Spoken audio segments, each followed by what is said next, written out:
Three, two, one. That was Aaliyah, if your girl only knew. So, of course, Joe Biden, in a testy exchange with Charlamagne the Guy, one of my favorite cats out there, said, if you have to decide between voting for me and Donald Trump, you ain't black. Let me just say this. I believe it. I say exactly the same thing.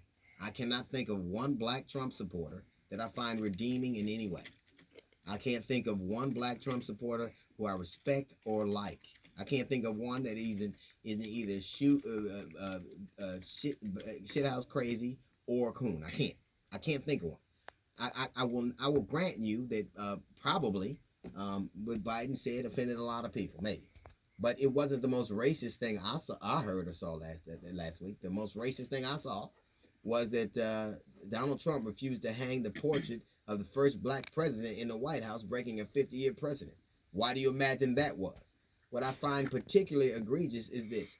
I have no problem believing that two white guys from the northeastern part of the United States of America probably have held similar views. But one had an experience that one didn't. One actually worked for a black man. Joe Biden has done something no other president, white dude, running for president ever has. Was actually the first black president's wingman for 8 years. 8 years. And I think sometimes that being in proximity with somebody like that you didn't have a close relationship can change your perspective on things. I know that I have worked with people and started to get to know them and became friends with them and started to see things differently. I'm not saying this has or hasn't happened. I know this.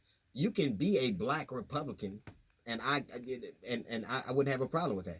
But a black Trump supporter is an entirely different thing. At one point, I could have voted for Colin Powell.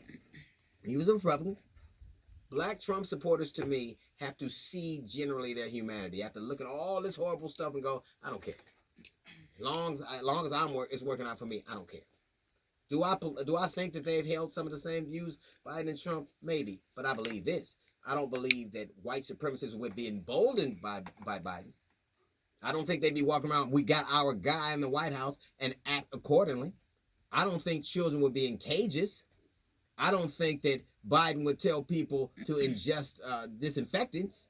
I don't think he would refuse to wear a mask. I don't think that the coronavirus would have taken a grip on America like it did. I don't think the economy would be in shambles like it was. I don't think that we would be talking about opening the country up because we know primarily that the predominant number of people going to be affected are black and brown people.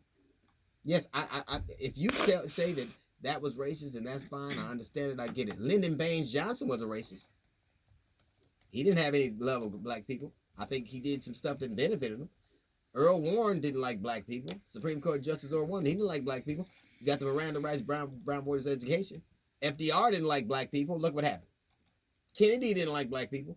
I don't care what you are. What kind of racist are you going to be? Are you going to be able to do your job? Or are you going to have to let your racism infect every aspect of your presidency? You can't tell me. I can't tell you that Biden don't hold some of these views. I can tell you this. He wouldn't act on them like that. And I wish that black Trump supporters would be just as angry when a young black man or woman is killed and just as loud when that happens as they are when they get their feelings hurt. Tim Scott, who is a senator from South Carolina, he said something in a local paper about the Ahmaud Arbery killing. It was in the local South Carolina paper. When when Joe Biden said something, he took his peanut head ass and made sure you heard everything he felt about that. I wish that they would be just as angry, because whether you agree with somebody's policy or not, black men and women should not be being slaughtered in the streets with nobody being about to account for. That is not political. That is humane. Now, I don't know if these men hold some of the same views or not. I don't think they would play out the same way. You'll never get me defending. I'm not in the business of defending powerful rich white men. I'm going to vote for Joe Biden, and I don't think he said anything I don't believe. And if you are a black Trump supporter and you were offended, you know the old saying, there's the oldest saying, if the shoe booty fits, wear it. That's a little note from the GED section. We got the Jazz Report coming up in 15 minutes. It's the DL Hughley Show.